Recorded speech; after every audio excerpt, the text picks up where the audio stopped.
전남 강진에서 실종됐다가 숨진 채 발견된 여고생의 숨진 원인이 미궁에 빠졌습니다.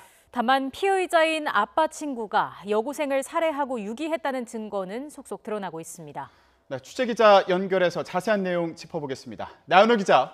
네, 정국구입니다. 네, 여고생 시신을 부검을 했습니다. 그런데 결국 사망 원인은 밝히지 못한 상황이죠? 예, 그렇습니다. 경찰이 지난달 24일 오후에 그동안 실종됐던 여고생 시신을 발견했는데요. 1차에 이어 2차 정밀 부검까지 했지만 결국 사망 원인은 밝혀내지 못했습니다. 시신 상태가 고도 부패, 그러니까 워낙 부패가 심했기 때문인데요. 여고생 시신이 후텁지근한 날씨 속에 8일 만에 발견된 영향이 큽니다. 또 여고생 몸에서 피의자 김 씨의 DNA도 발견되지 않았는데요. 국립과학수사연구원은 성범죄 여부를 찾아봤지만 시신 부패가 워낙 심해서 검사를 하기 어려운 상태였다고 설명했습니다. 경찰이 여고생 사망 원인을 찾기 위해 보강 수사를 할 계획이지만 밝혀낼 가능성은 그리 크지 않습니다. 네, 그런데 여고생 시신에서 수면제 성분이 검출됐다고 하던데 이건 어떻게 된 겁니까?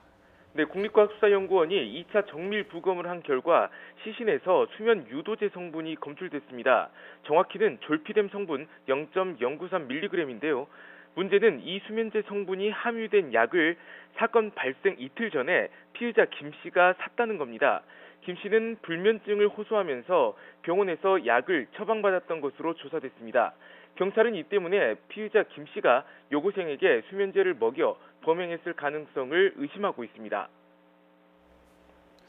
네, 그런데 오늘 수사 결과 발표에서는 김 씨의 범행을 뒷받침하는 여러 증거가 발표됐다고요? 예, 그렇습니다. 우선 피의자 김 씨의 집 다용도실에서 전기 이발기가 발견됐는데요. 이 이발기 안에서는 피해 여고생의 DNA가 검출됐습니다. 최근 YTN이 단독으로 보도했던 내용과도 일맥상통한 부분인데요. 여고생은 시신으로 발견될 당시 머리카락이 무언가에 예리하게 잘려져 있었습니다. 경찰은 피의자가 전기 이발기로 여고생 머리카락을 깎은 것으로 보고 있습니다. 또 피의자는 범행 후에 귀가하면서 집 마당에서 무언가 물건을 태웠습니다. CCTV를 통해 확인된 내용인데요. 국과수 감식 결과 타버린 물건에서는 금속 링과 이 바지 단추, 천 조각 등이 나왔습니다. 경찰이 확인해 보니 타버린 바지 단추와 천 조각은 실종 당시 피해자가 입었던 바지나 손가방과 같은 종류인 것으로 확인됐습니다.